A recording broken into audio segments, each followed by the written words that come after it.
Copyright 1978. Special action feature with shooting laser torpedoes. 1978. It's now 2013. The seal is broken. The plastic is horribly yellowed, but the box itself, it's got some pretty good color to it still. Let's see what we got inside here. One bag of sprue, elastic bands for the torpedoes, one basic decal. Are those edges supposed to be red, or were they green? I'm not remembering correctly. And very simple, essentially one page, and there we go with the torpedoes.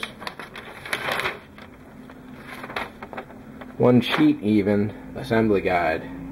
Put in the front panels, and nearly a third of it's devoted to the torpedo launcher. Sweet.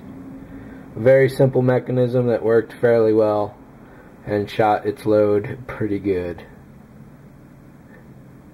Can I say that on YouTube? Another simple kit. Couldn't have been too much simpler. This is certainly one that I've always loved. The only major modifications, I think, this is going back a few years now, and I actually did a review on these guys, the 30th anniversary when it happened, was the engines here. They may have moved a couple things around. Let's do some side-by-sides and have a look. Now, I've just gone piece by piece and had a fairly thorough look for any differences that might be going on. Overall, not too much, especially on the main hulls, top and bottom. They're pretty much the same. I'm not detecting any obvious differences going on. A lot of the changes, however, did occur with the guns. Here's the old ones. Here's the new one. So it's got the added front end barrel to it. Otherwise, the body itself looks very similar.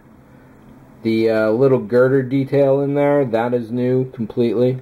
And that goes on each side.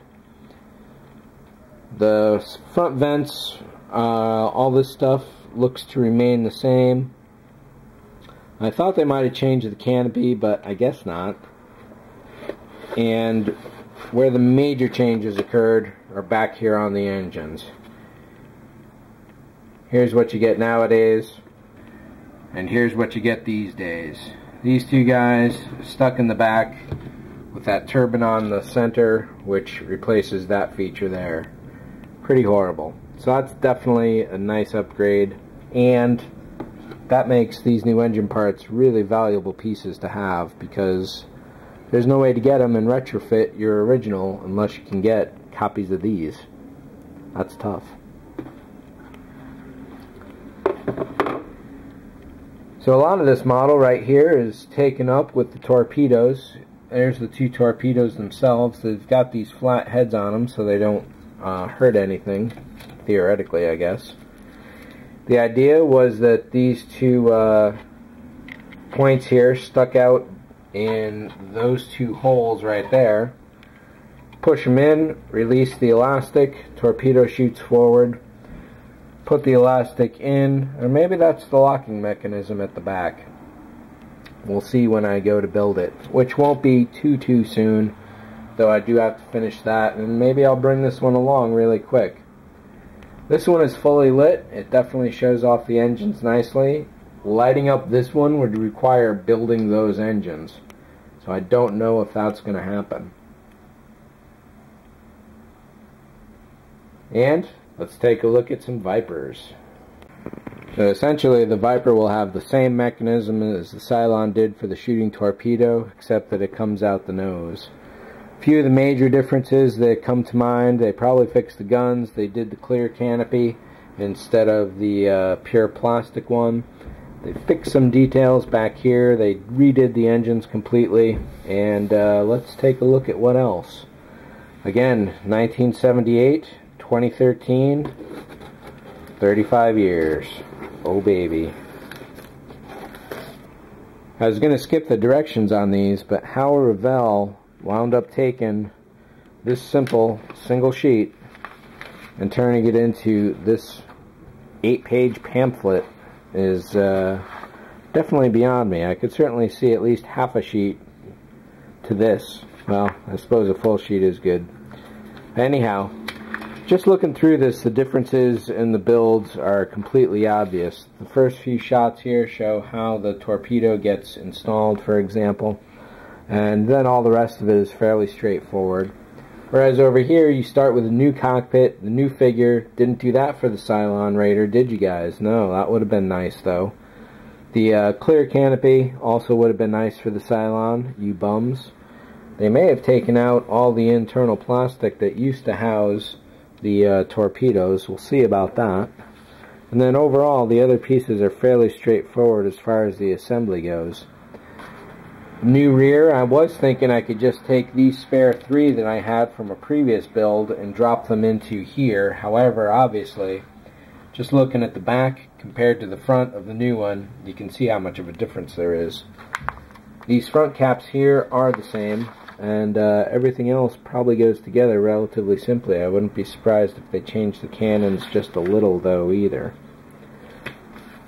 Then the next big change on this that they really went to town for but didn't really do with the Cylon, well, I suppose you really couldn't do it with the Cylons in this particular case, is that they greatly expanded the overall decal sheet, giving everybody flight names, which is a bit revisionist on the history, the Battlestar insignia, the inner cockpit, which is kind of lame, and there are extension kits out there for that, a couple other small emblems, more cockpit, new big plaque for the front display stand, which is definitely nice.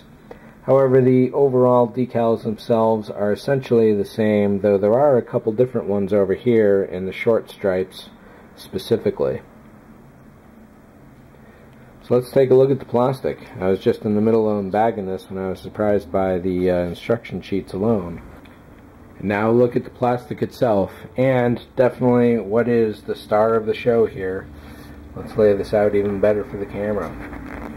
So as you can see, the original had a lot more overall detail going on, but the newer one, the revised one, which is the better one, definitely looks a little sleeker, and they're significantly different. This is actually a rather unique opportunity to see how much of a difference there really is between the original, which was some guesswork and overall fidgeting, whereas the new version, which is much more accurate and based off actual, or meticulously based off, more modern reference. It's really nice to see these two parts together like this. The old one certainly looks good, but the new one is definitely nice. Another new and obvious piece, not only the cockpit, but the pilot himself. Where did he go? There he is. And there's the back of his helmet. There's a look at the front. That is a really, really nice touch right there. It's so good to have a pilot in the ship at last, and I really wish they bothered to do that with the Cylons. Another thing I really wish they bothered to do originally was to make the Viper and the Cylon in scale with each other. This is somewhere in the 135, this is somewhere in the 148th. Obviously, this would have been much bigger, or this would have been much smaller, and right now they're both really nice sizes for themselves. However, having it done properly would have been really sweet. Overall, other details, there's not really any difference here. The old launch tube plastic, which is what those two little stubs are for, is gone out of the new one. The canopy pretty much looks identical, just in clear plastic nowadays. And here is the actual torpedo, the bottom of the launch piece, maybe the top.